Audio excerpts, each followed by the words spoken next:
Dengan nama Bapa dan Anak dan Roh Kudus. Amin. Kasih karunia dan damai sejahtera atas jemaat dari Allah Bapa, Tuhan Yesus Kristus, dan Roh Kudus. Dalam keadaan berdiri kita menyanyi nyanyian dua sahabat lama, Indah Sebagai di Eden.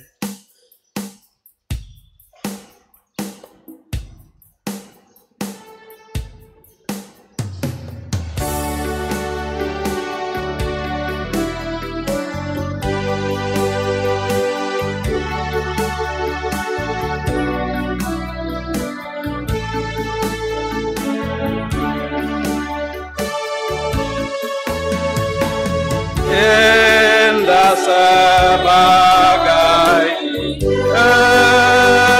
Eden pada permulaan,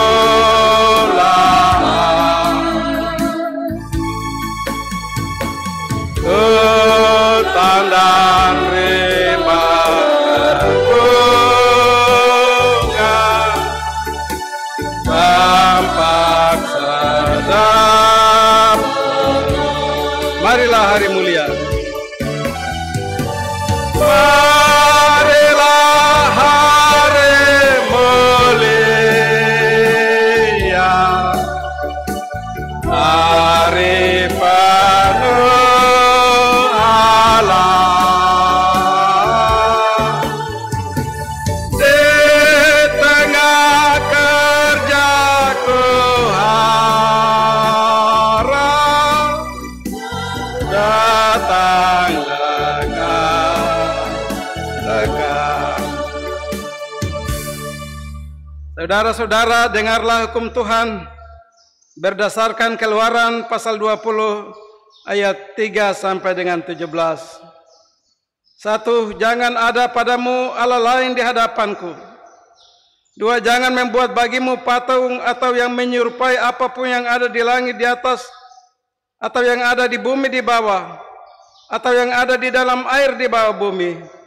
Jangan sujud menyembah kepadanya atau beribadah kepadanya, sebab aku Tuhan Allahmu adalah Allah yang cemburu, yang membalaskan kesalahan bapa kepada anak-anaknya, pada keturunan yang ketiga dan keempat dari orang-orang yang membenci aku, tapi yang menunjukkan kasih setia kepada beribu-ribu orang, yaitu mereka yang mengasihi aku dan berpegang pada perintah-perintahku.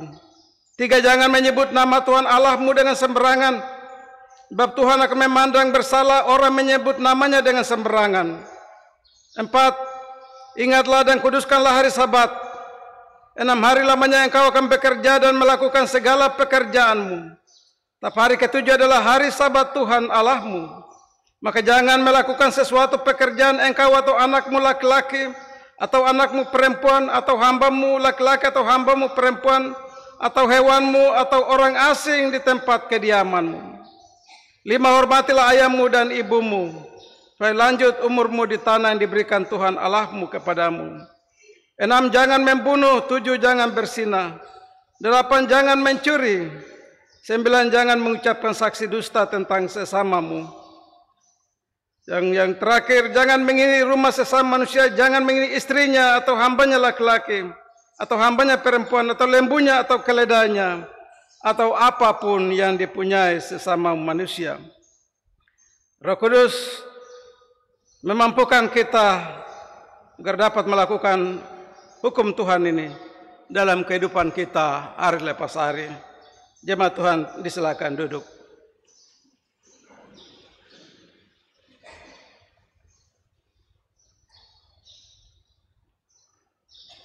Jemaat Tuhan, kita hendak merendahkan diri di hadapan Tuhan Allah, dan kita mengaku dosa kita dengan sungguh-sungguh. Jika kita berkata bahwa kita tidak berdosa, maka kita menipu diri kita sendiri, dan kebenaran itu tidak ada di dalam kita.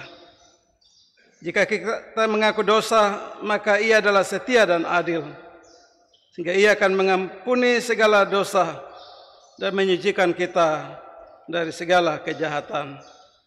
Kita berdoa. Ya Tuhan, kami mengaku bahwa pada kami sendiri tidak ada kebaikan. Engkau saja yang baik. Di luarmu kami sendiri orang yang berdosa. Kami berdosa dengan hati, dengan mulut, dengan tangan, dan utang-utang kami bertambah besar. Dosa itu menjadi kesusahan hati yang sungguh bagi kami.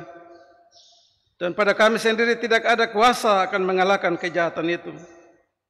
Itulah sebabnya kami mohon ya Tuhan, kasihanilah kami dan tinggallah selalu serta kami. Amin. Kita aminkan dari nyanyian Dua Sahabat Lama nomor 62, Di Tengah Kesukaran.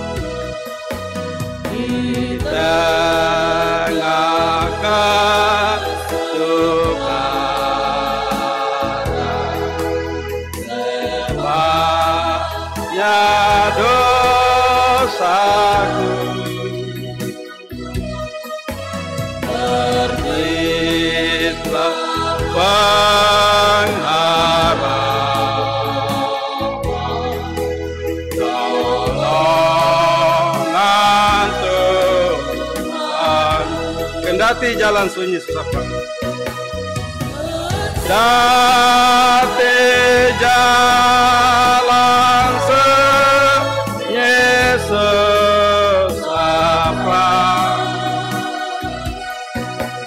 Yesus pedoman hidupku, beri aku menang. Selalu aku sembah ya Tuhan pimpin. Setelah kita merendahkan diri dan mengaku dosa kita, untuk itu kita datang kepada pemberitaan anugerah. Saudara-saudara jemaat yang Kristus kasih, kita mengaku dosa kita dengan sungguh-sungguh, maka Ia adalah setia dan adil, sehingga Ia akan mengampuni segala dosa kita dan kejahatan kita. Untuk itu, mari jemaat buka dari nyanyian dari kitab Mazmur 103 ayat 8 sampai dengan 14, dan kita akan baca secara berbalas-balasan sebagai rasa ungkapan berita anugerah dari Tuhan. Mazmur 103 ayat 8 sampai dengan 14. Untuk kita baca bersama-sama berbalas-balasan.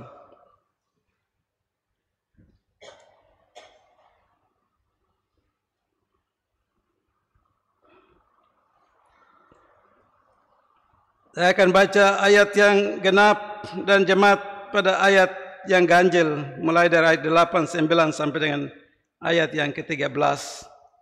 Pujilah Tuhan, hai jiwaku. Tuhan adalah penyayang dan pengasih, panjang sabar dan berlimpah kasih setia.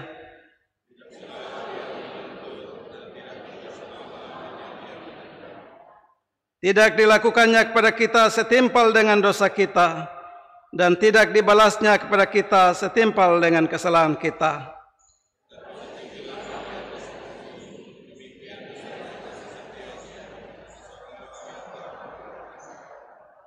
Sejauh timur dari barat, demikian dijauhkannya daripada kita pelanggaran kita.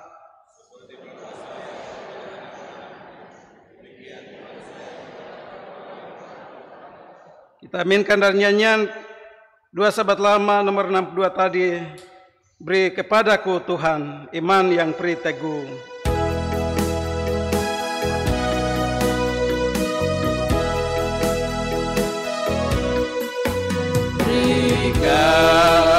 Kepadaku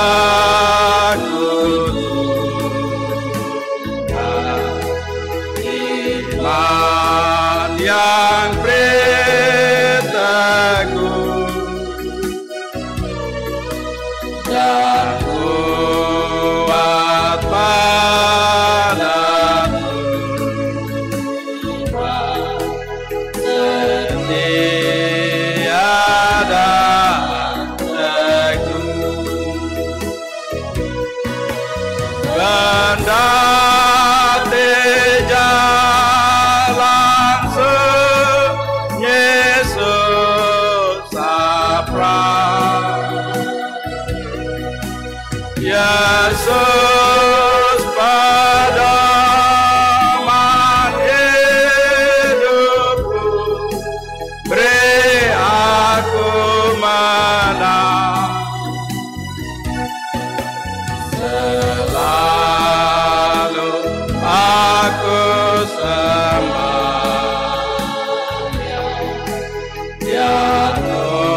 Saya mengundang Bapak Ibu jemaat Tuhan untuk bangkit berdiri.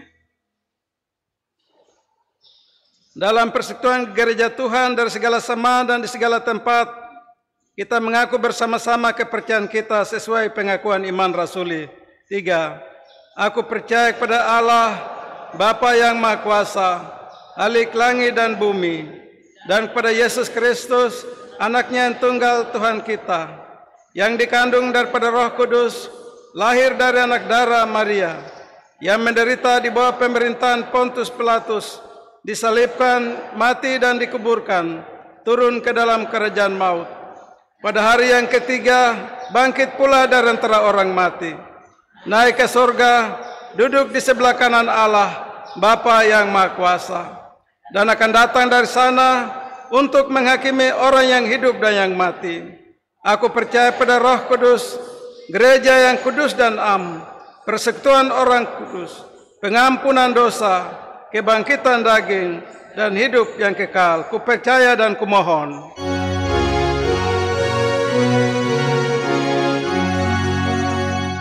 Kupercaya dan kumohon, Roh Kudus kesungguhan, yang mempunyai gereja hidup dan persekutuan, usir hikmat dunia, roh pendusta dan benci, beri gereja bersekutu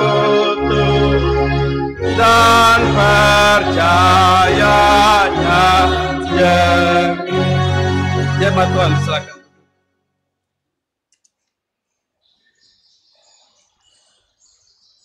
Pembacaan firman Tuhan minggu pertama bulan yang ke-9 hari ini dari kitab Perjanjian Baru, yaitu Injil Lukas pasal 14 ayat 25 sampai dengan 35.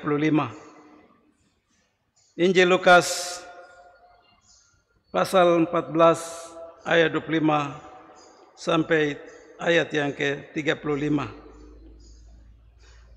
Mari sebelum kita membaca firman Tuhan dan masuk dalam pemberitaan firman Tuhan, kita tunduk kepala dan meminta terang Roh Kudus.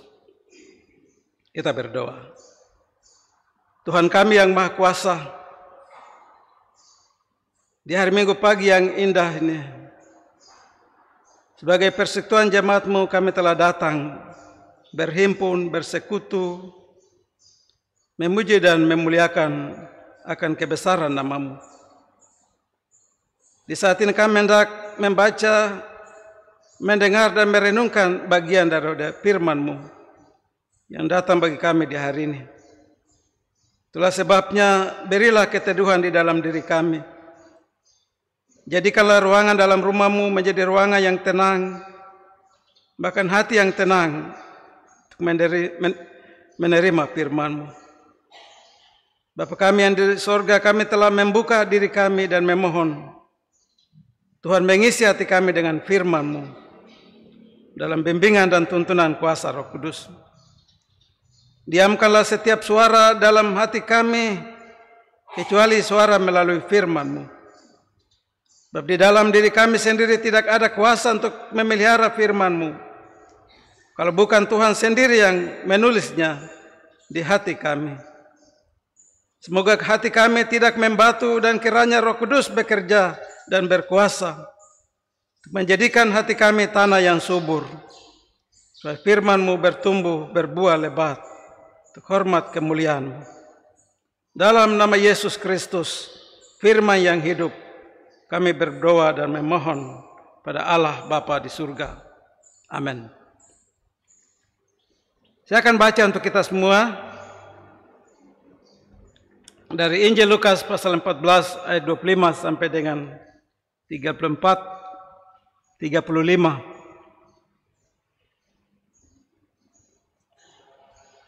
dengan perikop atau judul dari pembacaan hari ini adalah segala sesuatu harus dilepaskan untuk mengikut Yesus. Pada suatu kali banyak orang berduyun-duyung mengikuti Yesus dalam perjalanannya. Sambil berpaling ia berkata kepada mereka, "Jikalau seorang datang kepadaku dan tidak membenci bapaknya, ibunya, istrinya atau anaknya, saudara-saudaranya laki-laki atau perempuan, bahkan nyawanya sendiri, ia tidak dapat menjadi muridku. Barang siapa tidak memikul salibnya dan mengikut aku, ia tidak dapat menjadi muridku. Sebab siapakah di antara kamu yang kalau mau mendirikan sebuah menara, tidak duduk dahulu membuat anggaran biayanya kalau cukup uangnya untuk menyelesaikan pekerjaan itu? Jikalau ia sudah meletakkan dasarnya dan tidak dapat menyelesaikan, jangan semua orang yang melihatnya mengejek dia."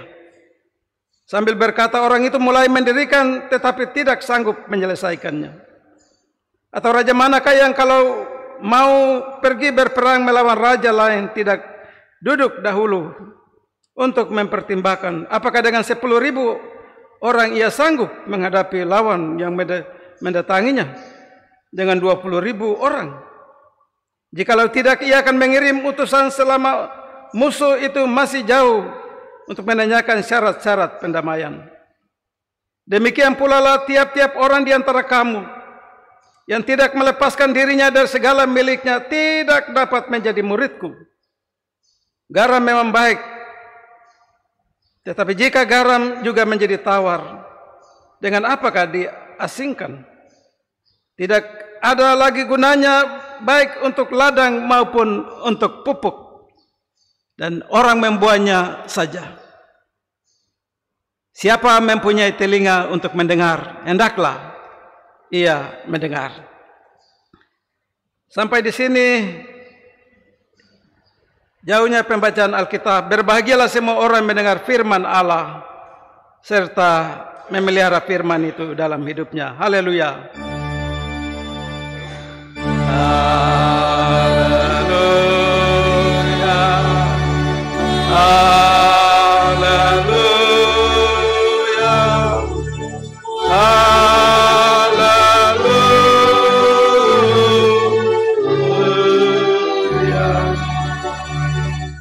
Shalom. Salam sejahtera untuk jemaat Tuhan.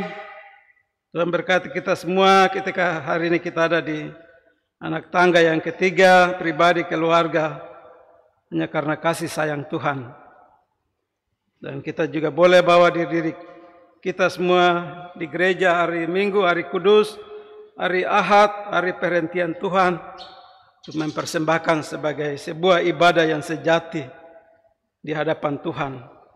Untuk itu mari kita lihat kembali pembacaan firman Tuhan yang datang di minggu pertama ketika kita akan menjalani minggu kerja yang baru dengan bacaan firman Tuhan dari Lukas, Injil Lukas 14 ayat 25 sampai dengan 35. Tema secara sentral yang diturunkan dari Sinode GKI di Tanah Papua untuk seluruh jemaat GKI di Tanah Papua, yaitu orang beriman di dalam mengikuti Yesus harus memiliki komitmen. Bapak, Ibu, Saudara, dan saya selaku orang beriman untuk berjanji untuk mau ikut Tuhan Yesus seumur hidup kita, berarti kita harus memiliki komitmen. Hari Minggu 3 September kita sudah ada di hari yang ke-246. Kita ada di minggu yang ke-36 tahun 2023. Dan kita juga ada di triwulan yang ketiga, yang terakhir, bulan September, Juli, Agustus, September. Fokus pelayanan kita menjadi perhatian adalah pembaruan Tuhan terhadap alam ciptaannya. Untuk itu, tema besar ini didasarkan pada pembacaan hari ini dari Lukas 14 ayat 25-35. bahwa komitmen itu sangat diperlukan dalam mengikuti Yesus. 3 minggu berturut-turut kita ada dalam tema besar. 2 minggu yang lalu setiap orang harus mengandalkan Tuhan. Dalam kisah Daud mengalahkan Goliat. Ya. Tidak melihat Goliat yang dengan perlengkapan yang lengkap, tubuh yang raksasa besar, Daud tidak lihat itu karena Daud hanya lihat kepada Tuhan. Dan dia mampu untuk mengalahkannya karena dia mengandalkan Tuhan. Minggu kemarin kita ada dalam kitab Amsal pasal 3 ayat 1-26 berbicara tentang hikmat. Sepandai-pandai, sepintar-pintarnya manusia itu hanya akal karena dia belajar di sekolah. Hikmat kita peroleh hanya dari didikan Tuhan. Hikmat peroleh hanya dari dalam Alkitab firman Tuhan. Ya, hikmat itu dari Tuhan. Biar kita bisa berapi-api berbicara, tapi itu mungkin hanya menurut kepintaran. Kita harus menggunakan hikmat dari Allah. Dan minggu ini kita ada dalam sebuah pemburuan adalah siapa mau ikut Yesus itu. Dia harus memiliki komitmen. Karena komitmen itu penting sekali Bapak Saudara. Apa itu komitmen? Menurut Kamus Bahasa Indonesia adalah sebuah perjanjian atau keterikatan untuk melakukan sesuatu. Itu komitmen. Dalam bahasa Latin disebut komiter. Komiter itu berarti mempercayakan, menyatukan, mengerjakan. Sehingga arti dari kata-kata komitmen adalah suatu keputusan, suatu sikap untuk setia dan bertanggung jawab atas komitmen yang dia sudah berikan. Ya. Apa yang membuat orang tidak bisa melaksanakan komitmen? Apa yang dia sudah janji? Komitmen untuk Tuhan. Bisa saja terjadi karena faktor internal dirinya orang itu saja. Karena ceroboh, ya. Cepat ambil keputusan, tidak pikir-pikir dulu. Akhirnya apa yang dia komitmen itu putus di tengah jalan. Sia-sia saja. Ya. Ceroboh. Ya. Mementingkan ego, kurang berpikir panjang tentang resiko yang akan dihadapi ketika dia memberikan komitmen itu.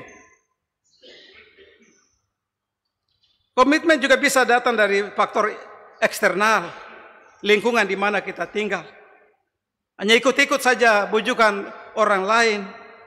Bisa saja apa yang kita komitmen itu bisa saja putus di tengah jalan karena faktor ini, lingkungan, pengaruh orang lain. Dengan demikian komitmen adalah perkataan yang menyatakan sebuah kesanggupan untuk melakukan sesuatu. Saya berjanji untuk menopang gereja ini, kartu iuran yang diturunkan itu saya tidak boleh lalai 1 bulan. Saya harus sepanjang tahun demi tahun, saya harus bayar kartu iuran. Terserah orang lain dong biar tidak bayar, saya harus bayar. Komitmen. Kita berjanji kita bayar. Ya. Apa yang kita lakukan? Begitu kalau kita berkomitmen dengan Tuhan. Ya. Contoh-contoh dalam Alkitab orang berkomitmen Tuhan itu contoh Polikarpus itu. Ya, itu uskup agung di Smyrna. Setia untuk Tuhan sepanjang hidupnya. Ditangkap oleh Kaisar Nero, dihukum mati. Kaisar Nero bilang, kalau kau masih percaya Yesus, hanya tinggal 2 pilihan hari ini. Mau menyangkal dia atau pilih dia. Kalau kau tetap pilih dia, hari ini kau juga hukuman mati. Tapi kalau kau menyangkal dia hari ini, kau diselamatkan. Apa kata Polikarpus? Sejak 9 tahun sampai dengan saya sekarang 84 tahun. Dia tidak pernah menyakiti saya. Kenapa saya harus menyangkal dia? Dia bilang sama Kaisar, lakukan saja apa yang kau mau. Asal saya tidak akan menyangkal dia sedikit pun sampai saya mati. Hukuman mati terima. Tapi itu sebuah komitmen. Itulah sebabnya kita lihat dari pembacaan hari ini. Di ayat sebelumnya banyak contoh orang-orang Kristen ada di situ. Orang-orang yang berdalih. Ya, Yesus berbicara tentang perumpamaan yang berdalih ketika ada undangan perjamuan. Banyak orang berdalih dengan segala macam alasan. Dan itu ada dalam kehidupan orang-orang Kristen sampai di zaman ini. Aduh, saya tidak bisa hadir di perjamuan karena saya baru beli tanah sebidang. Jadi saya harus pergi lihat cek tanah itu. Orang kedua, saya ini baru beli lembu 5 pasang dan saya harus mau kebiri mereka. Harus mengawinkan mereka, jadi saya tidak hadir dalam itu. Orang yang ketiga bilang, saya ini baru kawin, jadi ini saya pemalam pengantin, jadi saya tidak bisa. Kadang-kadang alasan menjadi sebuah hal untuk tidak berkomitmen atas apa yang kita janji untuk setia kepada Tuhan. Bapak, komitmen itu tidak bisa berubah sekalipun. Dunia berubah, zaman berubah, segala sesuatu secara ilmu pengetahuan berubah. Komitmen tidak akan berubah untuk Tuhan sepanjang hidup kita. Itu baru kita berkomitmen. Itulah sebabnya kita lihat dari pembacaan ini saya bagi menjadi 2 bagian penting. Kata-kata Yesus yang penting kita harus teladani, penting kita harus pahami, dan penting untuk kita belajar, penting untuk kita mengoreksi diri. Apakah kita juga setia menjalankan komitmen kita dengan baik atau tidak? Di ayat 26 sampai 27, di ayat 25 waktu Yesus berjalan, banyak orang berduyun-duyung. Berduyun-duyun artinya bukan orang yang 1-2 ini. Banyak sekali waktu Yesus jalan, mereka ikuti dia itu ya. Mereka mengikuti Yesus dalam perjalanannya. Yesus tidak melihat pada mereka banyak orang, tapi Yesus melihat motivasi mereka itu karena apa? Banyak orang ikut karena Yesus waktu memberikan makan 5.000 orang sampai kenyang, sampai masih ada sisa 12 bakul. Mereka tidak perlu capek-capek cari makan lagi, ikut Yesus saja, yang penting jam makan atau makan, selesai dia khotbah atau pulang tidur. Tidak ada punya makna apa-apa dari kata-kata yang dia bicara, apa yang mereka dengar, tidak ada makna. Banyak orang yang penting hanya ikut-ikut dengar kalau Yesus bikin mujizat, mereka tepuk-tepuk tangan, tapi tidak ada arti makna dalam diri mereka. Bahkan di dalamnya juga rombongan besar, ada imam-imam, ahli Taurat yang juga ingin untuk bertentangan dengan Yesus. Itu yang membuat Yesus berkata di ayat yang ke-26 itu. Jikalau seorang datang kepadaku dan ia tidak membenci bapaknya, ibunya, istrinya, anaknya, saudaranya laki-laki atau saudara perempuan, bahkan nyawanya sendiri, ia tidak menjadi muridku. Kata-kata yang sulit ada dalam pilihan. Bagaimana saya menyangkal istri, anak-anak, orang tua, keluargaku demi Tuhan, padahal saya sangat menyayangi mereka, saya sangat mencintai mereka. Mereka itu harta. Tapi Tuhan Yesus menantang kita di sini. Konsekuensi mengikut Yesus dengan membenci ayah, ibu, anak, laki-laki, perempuan bukan berarti bahwa kita harus membenci keluarga, kita harus mengabaikan keluarga demi untuk mengikut Yesus. Tapi ketika keputusan untuk mengikut Yesus, keputusan itu tidak dipengaruhi oleh keluarga. Ketika saya mau jalan pergi melayani, saya mau jalan, tidak ada keluarga untuk bisa menghentikan saya, menghentikan. Saya pergi untuk Tuhan. Faktor kita utama adalah mengikut Yesus, mengasihi lebih dari cinta kasih kita. Kata benci di sini lebih mengarah pada mengabaikan kepentingan atau kebutuhan keluarga. Yesus di atas segala-galanya. Itu. Arti lain dari kata-kata Yesus dalam ayat 26 adalah membenci saudara, bukan kita menelantarkan keluarga. Kau mau cari makan, kau saya sudah ikut Tuhan jadi keluarga, kau jalan cari makan. Saya tidak. Kita ada dalam pilihan ketika kehendak Tuhan terjadi pada hari itu. Mana yang saudara pilih? Ya. Ini Tuhan di sebelah kanan, ini keluarga. Dua-dua saya sayangi. Tapi saya harus pilih salah satu yang saya paling cintai. Mau pilih keluarga? Yesus bilang, kau bukan muridku kalau kau pilih keluargamu. Arti kata-kata yang kita praktekkan dalam kehidupan kita. Di tengah-tengah kesibukan kita, di tengah-tengah aktivitas kita, di tengah-tengah pekerjaan-pekerjaan kita yang begitu berat, yang Yesus mau adalah ketika jamnya untuk bersekutu dengan Dia, di atas segala-galanya dari kepentingan itu. Dan Tuhan mau dalam kita. Banyak kita fokus dengan pekerjaan sampai hari ibadah juga lewat, terpusing. Datang di rumah Bapak, oh dia ini dong itu kerja mati-matian jadi. Apakah begitu? Yesus bilang, kau bukan muridku. Kalau kau memilih itu lebih utama daripada aku. Boleh kita punya pekerjaan, kita punya bisnis di tengah-tengah itu jam yang sedang untuk duduk bertemu dengan Tuhan itu Yesus mau di atas segala-galanya. Matius pasal 6 ayat 33 tuh. Maka carilah dahulu kerajaan Allah dan kebenaran, semua akan ditambahkan kepadamu. Itu Yesus mau. Ya. Kas tinggal jabatan, kas tinggal pekerjaan, melepaskan segala-galanya. PKB Klasis mereka pergi di Manado, saya lupa tahun berapa ya. Klasis Pornumbai. Mereka dilayani oleh bapak-bapak di sana, itu luar biasa. Tapi mereka tidak sadar yang jadi sopir di situ ada wali kota, ada kepala dinas yang tinggalkan pekerjaannya untuk melayani pekerjaan Tuhan. Itu luar biasa mereka. Itu yang dimaksud oleh Yesus.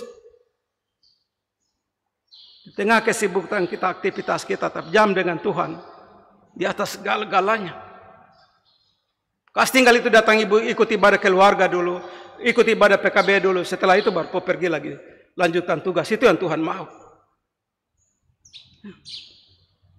Dia bilang di ayat 27, barang siapa tidak memikul salibnya dan mengikut aku, ia tidak layak bagiku. Memikul salib misalkan beban itu taruh di sini supaya segala macam tawaran dunia itu tidak bisa menginginkannya, karena salib itu ada di pundak kita. Orang bekerja di kantor mau korupsi tidak bisa karena salib ada di situ. Orang Kristen yang masuk penjara itu orang tahu firman ini, hanya mereka sengaja taruh salib di bawah supaya mereka bisa korupsi, mereka bisa curi apa, bisa lapor karena untuk itu. Tapi ketika salib ada di sini untuk menyimpang dari segala hal yang jahat tidak bisa. Yang Tuhan bicara dari itu juga. Menyangkal diri, memikul salib. Ya. Seorang bendahara yang dipercayakan, dia begitu menderita untuk mau ambil sedikit karena ada salib di sini, mau ambil 1 sen dari kesempatan yang ada sulit karena salib Kristus. Saya mau mabuk tidak bisa karena salib. Salib ada di pundak saya. Mengikut Dia adalah mendengar firman-Nya dan hidup seperti Yesus hidup itu. Pikulah aku yang kupasan dan belajarlah kepadaku, karena aku lemah lembut dan rendah hati. Ya. Matius 11 ayat 29-30. Ajakan Yesus itu. Itu yang Yesus mau dalam kehidupan kita. Dua dasar ini penting sekali. Memikul salib dan mengikut Dia itu. Ayat 27 yang kita lakukan. Nah, dengan mematikan segala yang dunia tawarkan ini. Di ayat 28-35 Yesus memberikan 3 perumpamaan. Pertama seperti orang yang sedang membangun menara, dia harus duduk hitung biayanya berapa. Kalau tidak orang ketawakan dia, kalau tidak ada uang kenapa kau mau bangun. Menara menggambarkan kehidupan Kristen.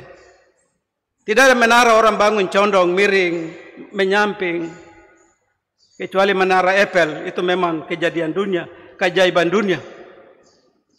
Menara yang dibangun adalah selalu di atas. Dan kehidupan orang Kristen yang benar itu harus selalu ke atas. Seperti menara yang berdiri. Orang akan lihat semua.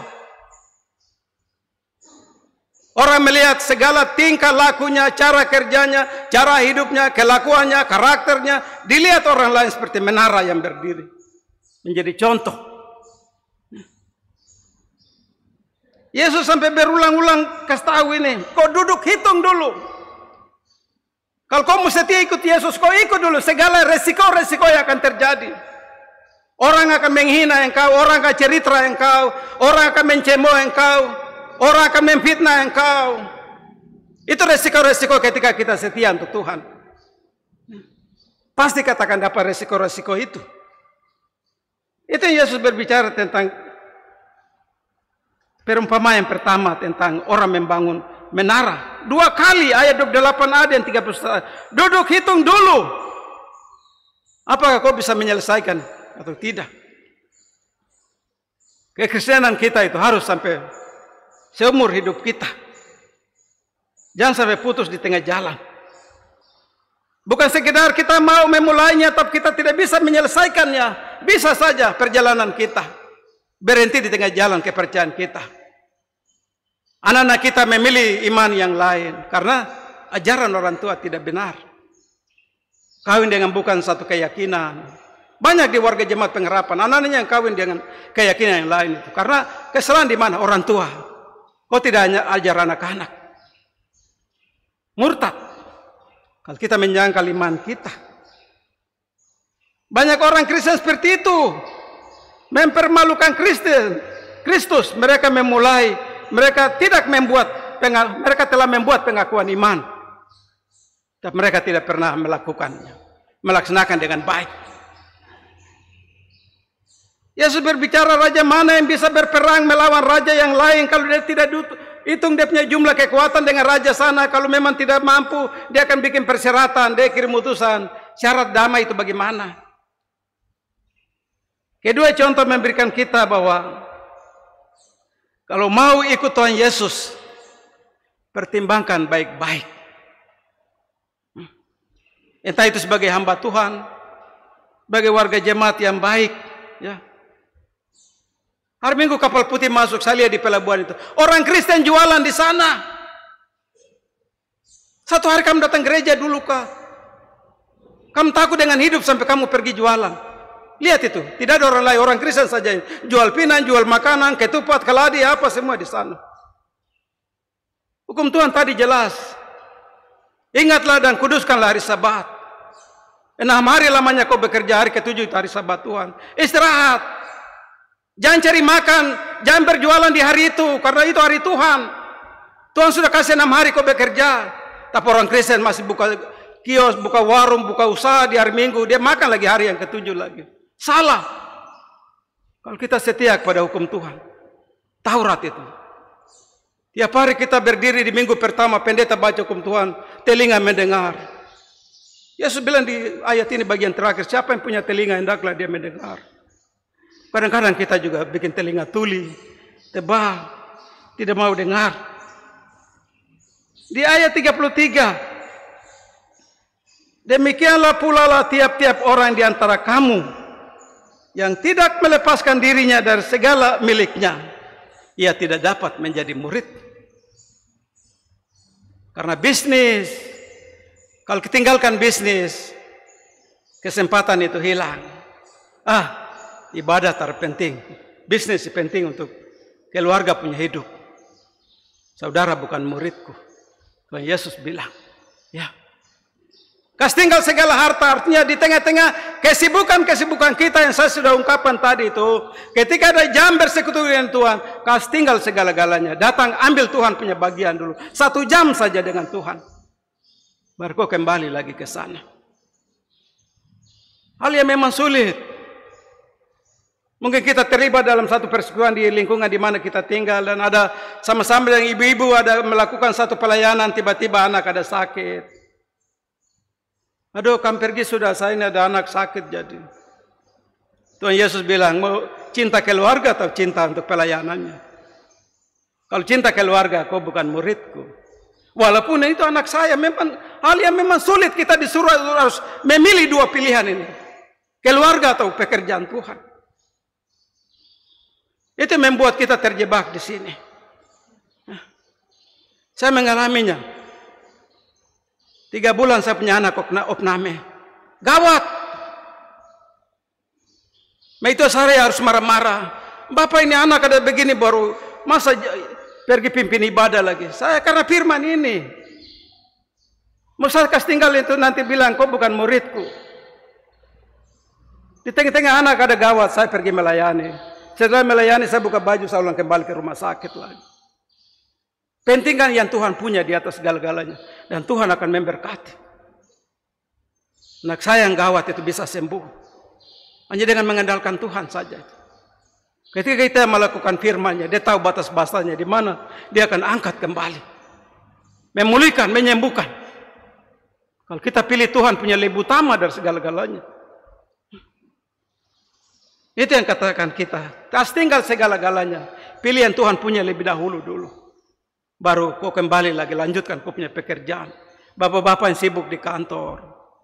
Sebagai seorang anggota TNI Polri dalam kesibukan tugasnya, ambil waktu dengan Tuhan dulu. Setelah itu baru kau pergi tugas. Itu yang Tuhan mau seperti itu. Kita tidak bisa bilang, ini pekerjaan juga ibadah. Tapi Tuhan Yesus bilang, yang dia punya lebih utama dari segala-galanya. Bapak Ibu jemaat yang Tuhan Yesus Kristus kasihi. Yesus di bagian terakhir memberikan kita tentang perumpamaan. Di ayat yang terakhir. Di ayat yang ke-35. Ya. Tidak, garam memang baik, tapi jika garam menjadi tawar. Ayat 34-35. Dengan apakah diasingkan? Tidak ada lagi gunanya, baik untuk ladang maupun pupuk. Orang akan membuangnya. Ini menggambarkan kita. Kalau kita tidak bisa menjadi garam yang baik dalam lingkungan kita, dalam keluarga kita, orang menganggap seperti garam yang sudah tawar. Mau pakai juga untuk apa lagi untuk pekerjaan Tuhan? Bapak, saudara, dan saya harus menjadi garam di tengah-tengah kehidupan kita. Seperti garam yang bisa memberi rasa pada makanan. Demikianlah kehidupan kita sebagai sebuah kehidupan yang penuh dengan keharmonisan. Di dalam rumah tangga dengan bertetangga sebelah-sebelah penuh dengan harmonis, damai sejahtera. Ketika orang baku ribut, ketika keluarga di sebelah ada baku ribut, saudara berdiri di situ sebagai garam, memberi damai sejahtera untuk keluarga itu. Saudara hadir sebagai garam. Ketika banyak orang tidak tahu gereja sepanjang hidup 1 tahun tidak pernah ikut gereja, saudaralah jadi garam yang mengawetkan dia dari pembusukan, dari dosanya untuk kembali lagi ke tempat. Itu yang Tuhan Yesus mau. Itulah perumpamannya di bagian terakhir. Saudara harus menjadi garam. Garam yang sudah menjadi tawar itu tidak berguna lagi. Pasti akan dibuang dan diinjak-injak. Sebab itu tetaplah menjadi garam untuk memberi rasa sukacita, damai sejahtera, menolong orang lain yang hidup dalam kegelapan kembali ke persuan. Disitulah saudara jadi garam. Garam penting sekali dalam kehidupan kita. Kalau kita tidak mencerminkan orang Kristen yang baik, orang bilang itu sudah garam yang sudah tidak berguna lagi. Seorang bapak yang tidak bisa menjadi garam di dalam rumah tangga bagi keluarga, istri, anak-anaknya, orang bilang garam yang sudah tidak berlaku. Menjadi bapak yang bagaimana lagi? Bapak yang tiap hari hidup dengan pesta pora, kemabukan, bukan garam itu. Garam harus menjadi contoh, pemberi rasa. Garam harus menjadi pengawet dari pembusukan. Tuhan Yesus memberikan kita untuk memberitakan firman. Tuhan Yesus berbicara bagi murid-muridnya dalam Matius pasal 5 ayat 13-16 tentang garam dan terang. Biar itu pekerjaan hamba-hamba Tuhan yang mereka menjadi garam untuk memberitakan Injil, tapi Bapak Saudara adalah cukup dengan sifat, kelakuan, tingkah laku yang baik, karakter yang baik. Saudara sudah menjadi garam di tengah-tengah lingkungan, di kantor di yang kau bekerja, di tempat di mana yang kau beraktivitas. Jadilah garam, jadilah terang. Makanya di ayat 16 Tuhan Yesus bilang, hendaklah terangmu bercahaya di depan orang. Mereka melihat perbuatanmu yang baik, lalu memuliakan Bapamu yang di surga. Apa yang menjadi penerapan firman untuk Bapak Saudara bawa pulang dan melakukan dalam kehidupan kita hari lepas hari? Yang pertama, Yesus tidak ingin orang bergegas-gegas datang tanpa pikir panjang untuk berkata, saya sekarang sudah jadi orang Kristen. Nah, yang penting jadi Kristen. Tidak. Menjadi Kristen tapi orang Kristen yang berkomitmen. Berkomitmen dalam kesetiaan mengikuti Kristus sampai Maranatha, sampai Tuhan datang. Dunia sudah tua. Segala macam tawaran ada di hadapan kita. Mari kita berkomitmen untuk pilih di antara dua itu. Dunia punya, keluarga atau Tuhan? Hari ini firman Tuhan menantang kita. Tuhan di atas segala-galanya. Di tengah-tengah dunia yang sudah tua ini. Saudara harus pilih Tuhan.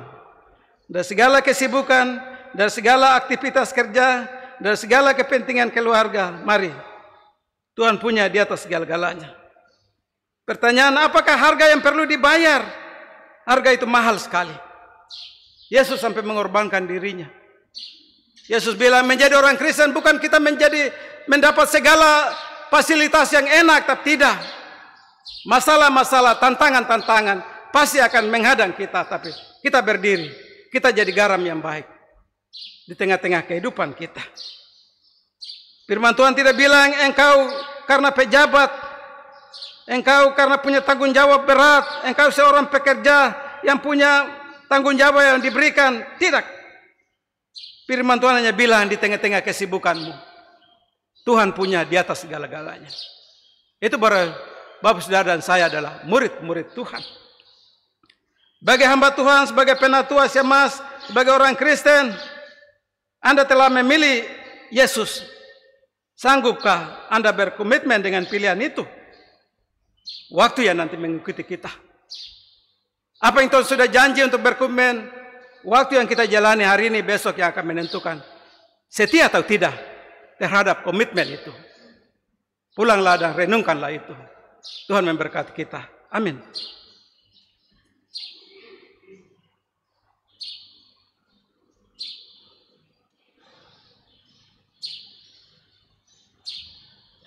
Mari kita datang kepada persembahan jemaat. Untuk itu sebelum jemaat memberi persembahan, dengarlah firman Tuhan. Hendaklah masing-masing memberi menurut kerelaan hatinya. Jangan dengan sedih hati atau karena paksaan. Sebab Allah mengasihi orang yang memberi dengan sukacita. Kita buka dari Janjian Mazmur 136 ayat 1, 2 dan seterusnya. Kita menyanyi sambil memberikan persembahan syukur. Bersyukur dan pujilah Allah karena baiknya.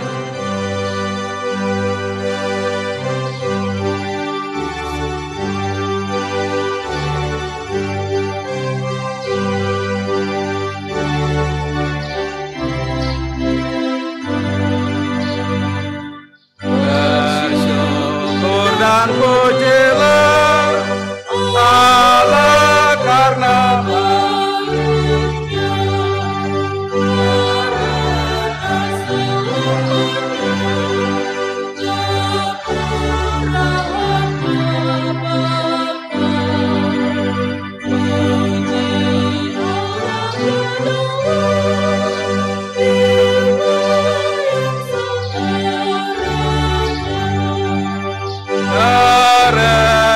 selamanya kemurahannya bahkan. Puji Allah tiadalah, puji Allah tiadalah Tuhan dan sesamanya, karena selamanya kemurahannya yang mujizatnya besar, kerjanya ajaib benar, karena selamanya kemurahannya banyak. Sudah dijadikannya langit oleh hikmatnya, karena selamanya kemurahannya banyak.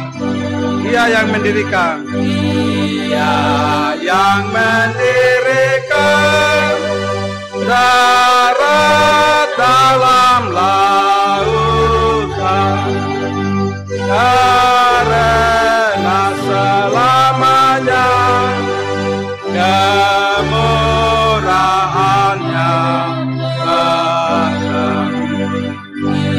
Dia yang menyalakan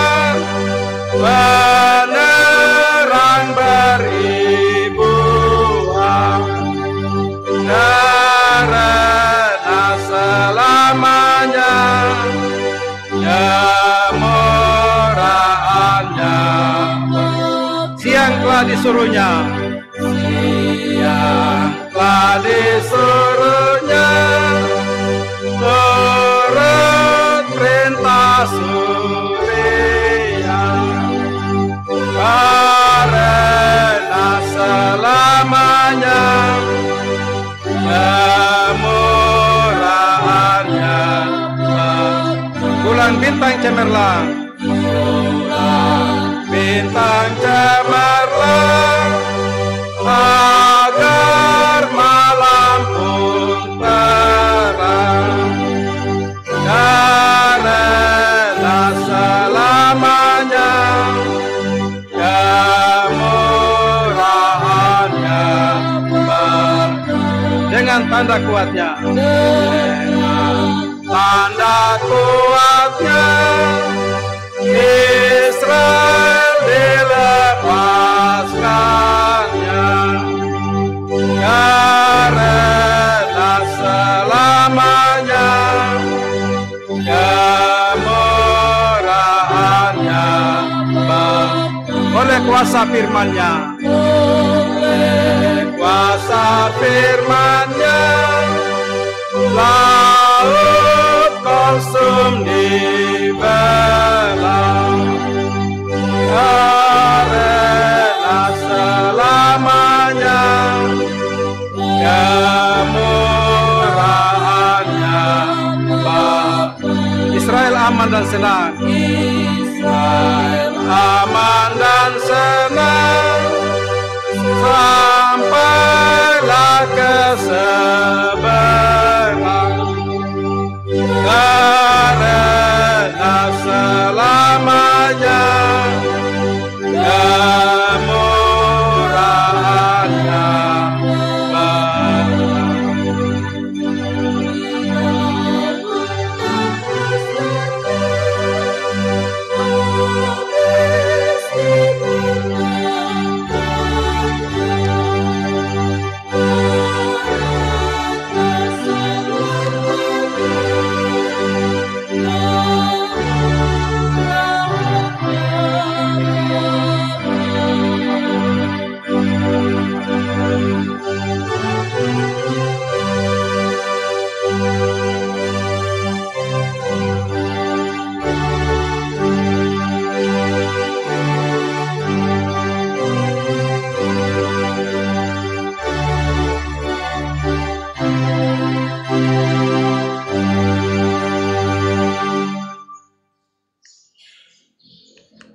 Kita akan masuk dalam doa syafaat, doa syukur, dan sekaligus di akhir doa kita juga berdoa untuk persembahan yang sudah kita serahkan pada saat ini.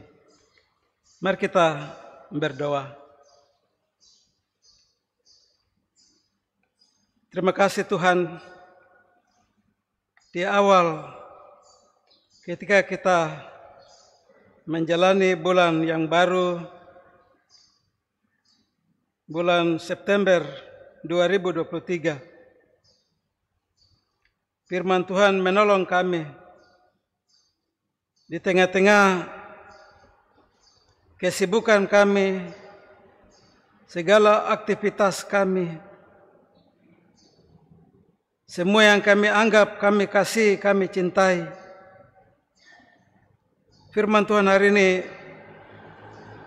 mengajarkan kami, menasihati kami untuk memilih salah satu dari yang kami kasihi. Walaupun semua itu kami kasih dan kami cintai, tapi kata Yesus kepada setiap orang harus memilih salah satu, yaitu memilih Dia dan pekerjaannya, memilih Dia dan Injilnya, dan memilih Dia untuk melayaninya. Itu hal yang memang sulit bagi seorang pribadi, seorang keluarga, seorang anak Tuhan. Di tengah-tengah segala kesibukan harus memilih salah satu. Dan yang dipilih adalah yang dikasihinya. Tuhan kasih kami hikmat, Tuhan kasih kami kuasa Roh Kudus Roh Kuduslah yang mengajar kami untuk selalu memilih yang terbaik, yaitu memilih yang Tuhan mau, memilih dan belajar dari Dia, memilih dan hidup seperti Dia hidup. Itulah firman Tuhan hari ini. Untuk setiap anak-anak Tuhan, setiap orang percaya, untuk selalu mau berkomitmen untuk Tuhan. Dan komitmen tidak dibatasi oleh ruang, waktu, situasi. Komitmen kepada Tuhan adalah sampai selama-lamanya. Sampai Ia datang kembali. Supaya kita berkenan di hadapannya. Supaya mahkota yang dijanjikan itu, setiap orang dapat memperolehnya. Ketika dia berkomitmen dan hidup di atas komitmen itu, panjang umur hidupnya. Memang hal yang sulit, sebab itu dalam perjalanan hidup sebagai pribadi, keluarga, sebagai orang-orang Kristen, di tengah-tengah tugas dan pekerjaan, di tengah-tengah segala aktivitas, di tengah-tengah segala bisnis, mari Tuhan kasih kami hikmat. Hikmat itu hanya berasal dari Tuhan, supaya kami dapat menjalani hidup ini dengan semua komitmen. Supaya kami tidak kedapatan menyangkali Tuhan. Supaya kami tidak kedapatan salah. Sebab segala sesuatu perbuatan kami tercatat dan dicatat dalam buku kehidupan itu, yang akan dibuka bagi setiap orang ketika dia mengakhiri hidupnya sebagai peziarah, sebagai musafir ketika hidup di dunia, dan waktu dia pulang, buku kehidupan itu akan dibuka di hadapannya secara terbuka, tanpa tertutupi. Biarlah hidup dunia yang ada, dunia yang sudah tua ini, kami benar-benar menggunakan secara bijaksana dalam seluruh hari-hari hidup kami. Tuhan memberkati firman bagi setiap orang yang telah mendengarkannya. Dia dapat memelihara firman itu dalam hidup dan kehidupan. Berdoa untuk gerejamu, gereja Kristen Injili di tanah Papua, dari arah sinode, dari arah turun ke klasis sampai ke jemaat-jemaat, dengan semua pemimpin-pemimpin gereja dari sinode sampai di yang terkecil jemaat. Tuhan memberkati seluruh hamba-hamba Tuhan dalam seluruh tanggung jawab pelayanan ini di tengah-tengah jemaatmu, jemaat GKI di tanah Papua.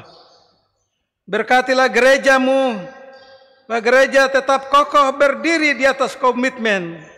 Injil adalah firman Tuhan yang memberi penerang, menjadi garam dan terang dalam kehidupan semua orang yang hidup dan berkarya di atas tanah ini, di atas tanah yang kau berkati. Bahwa gereja ini terus berdiri sampai Tuhan datang. Terima kasih Bapa di dalam kerajaan surga. Kami juga berdoa untuk pemerintah, pemerintah pusat, pemerintah provinsi sampai dengan pemerintah daerah.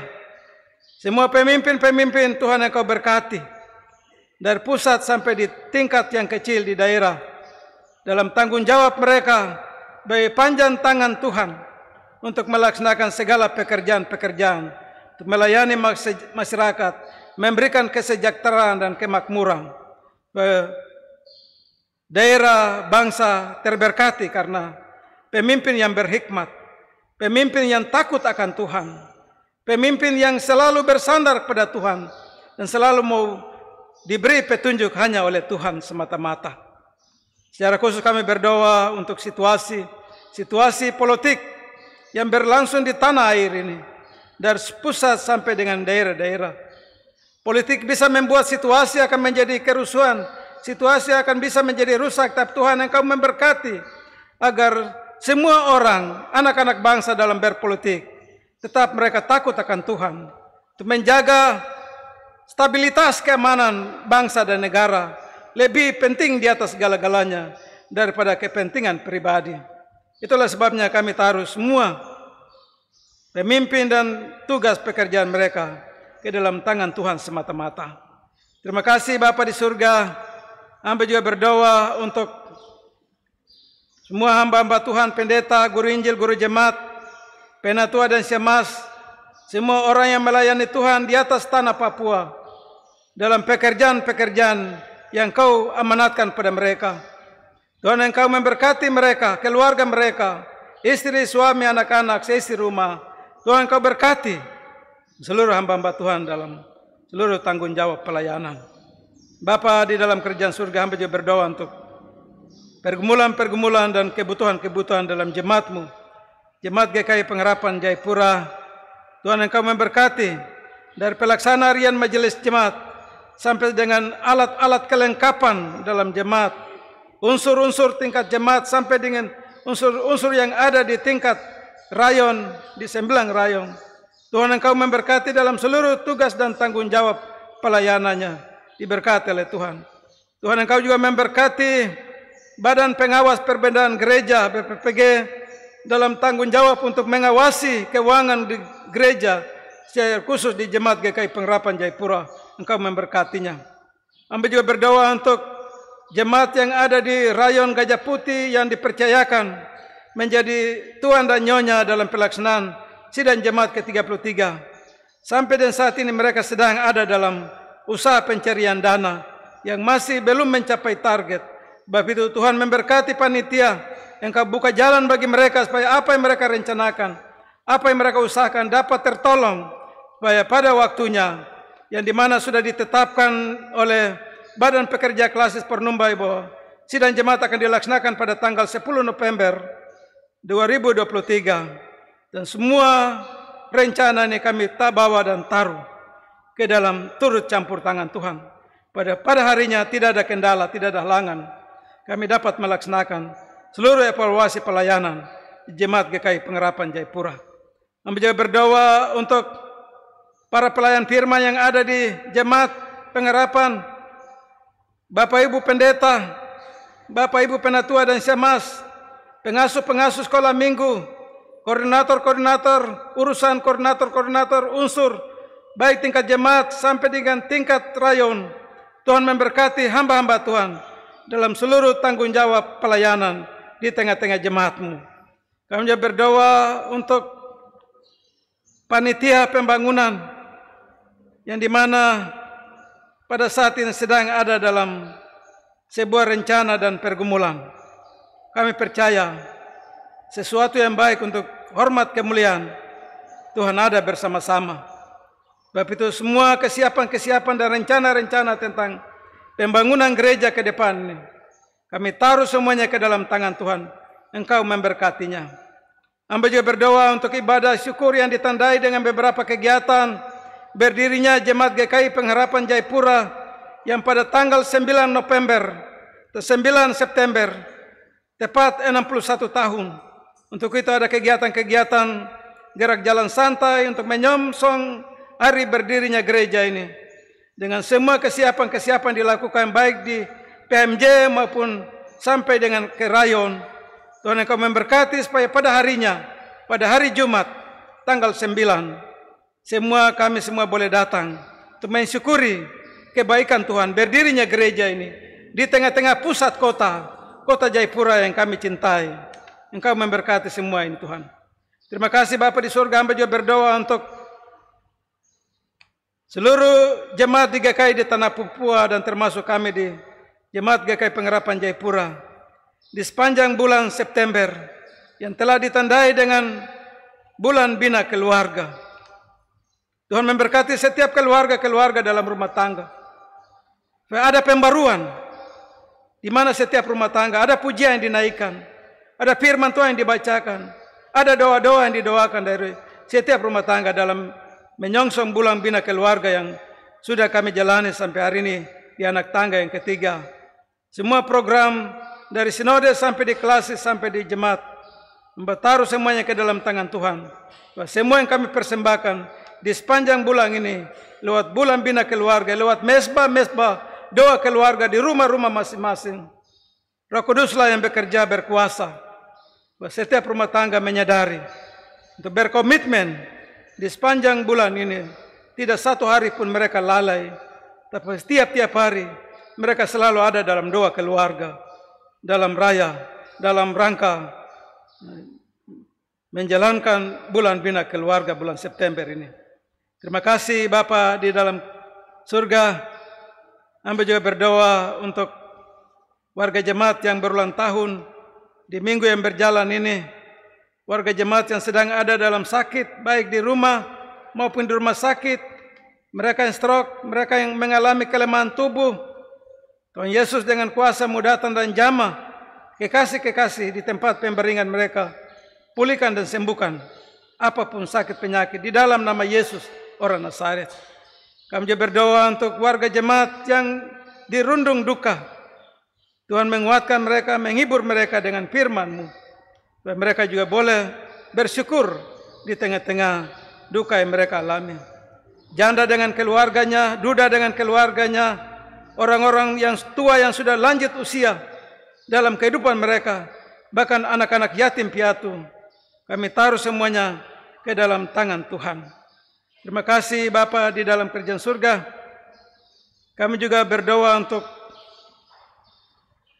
Bapak Jeffrey dan Ibu Samber, warga jemaat Rayon Gajah Putih, yang telah berpartisipasi menyumbangkan dana sebesar 50 juta pada panitia sidang jemaat.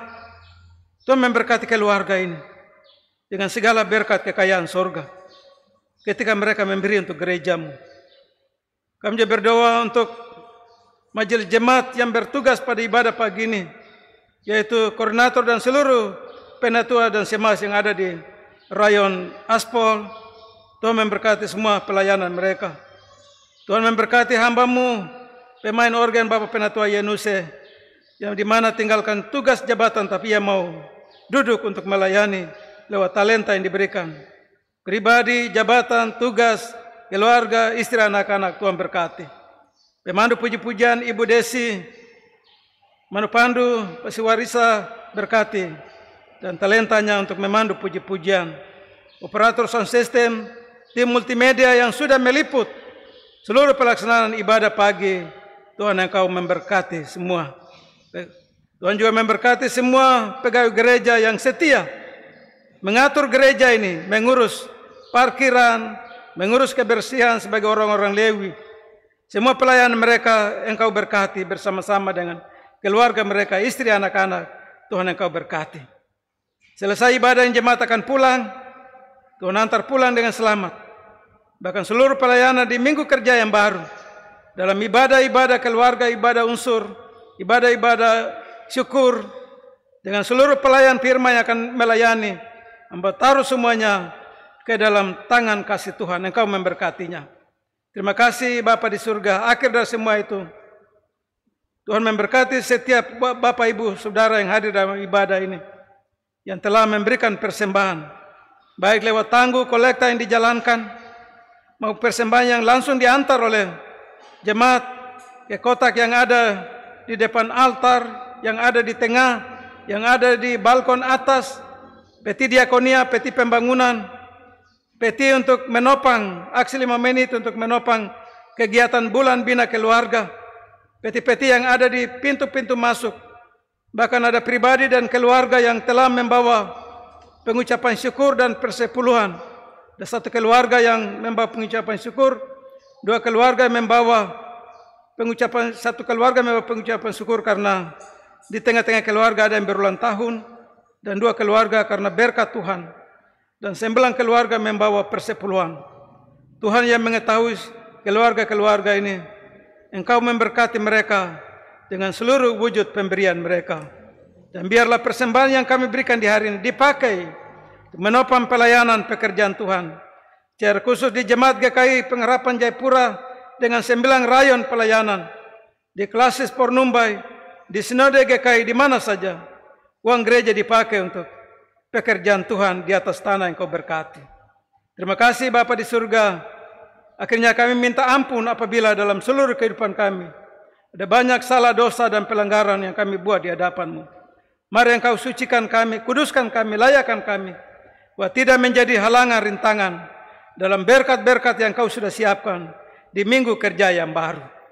Inilah syafaat kami, inilah terima kasih kami, inilah syukur kami. Di dalam nama Yesus, Tuhan dan Juru Selamat kami berdoa dan mengucap syukur pada Allah Bapa di surga. Amin. Baik, kita akan mengakhiri ibadah kita. Kita menyanyi dari nyanyian Kudus Jemaat 370 ayat 1 dalam keadaan duduk, dan ayat yang kedua, jemaat diundang bangkit berdiri. Ku mau berjalan dengan Juru Selamatku.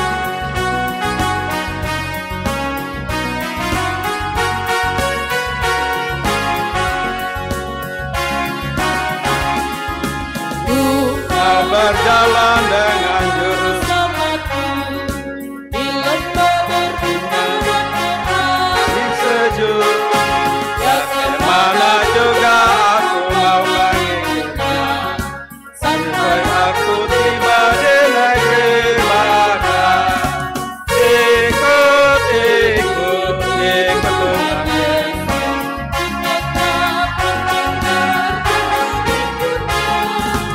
Ikut, ikut, ikut Tuhan Yesus. Ya kemana juga ku mengikut.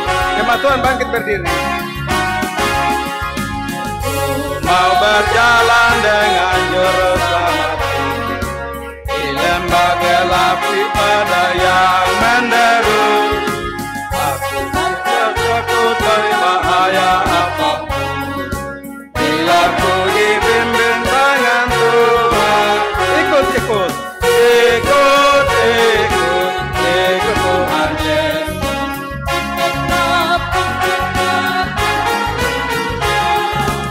Ikut, ikut, ikut Tuhan Yesus.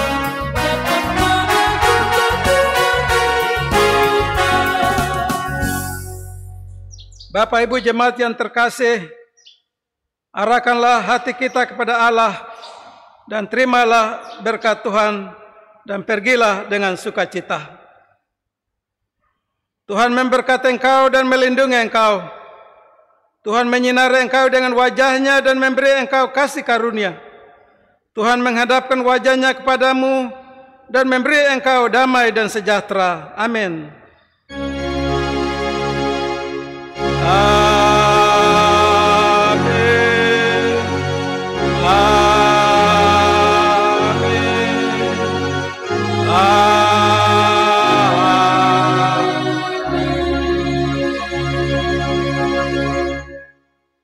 Ibadah selesai, jemaat disilakan untuk duduk bersaat teduh.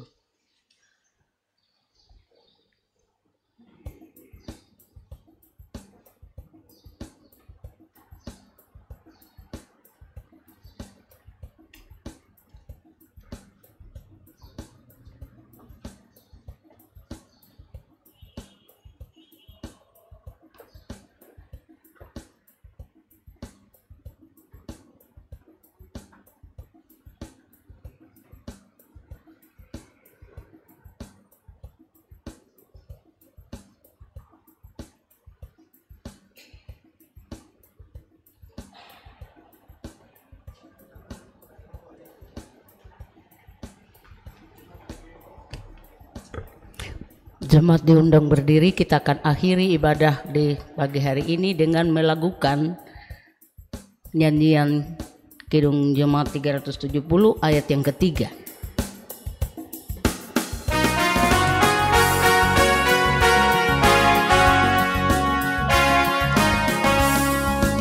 Bersama Juru Selamat hatiku teguh, di lembah dan bukit yang perlu ku tempuh, Tuhanku membimbing aku pada jalannya yang menuju rumah Allah Bapa. Ikut, ikut, ikut Tuhan Yesus, ku tetap mendengar dan mengikutnya. Ikut, ikut, ikut Tuhan Yesus, ya kemana juga ku mengikutnya. Bapak Ibu jemaat Tuhan, atas nama pelaksana harian Majelis Jemaat GKI Pengharapan Jayapura, kami yang bertugas, pendeta dan Bapak Ibu penatua dan semas dari Rayon Klub Aspol, pemain organ, Bapak Wakil Sekretaris, tapi merelakan waktu untuk bisa main organ, Wakil Sekretaris Lasis Pornumbai, pemandu puji-pujian, tim multimedia, operator sistem, kami semua dan semua yang bekerja di gereja menyampaikan selamat hari Minggu, selamat memasuki minggu yang baru, dan terimalah salam dari kami. Shalom, Tuhan berkati.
Senantiasa kudus, kudus, kuduslah Tuhan Maha Kuasa.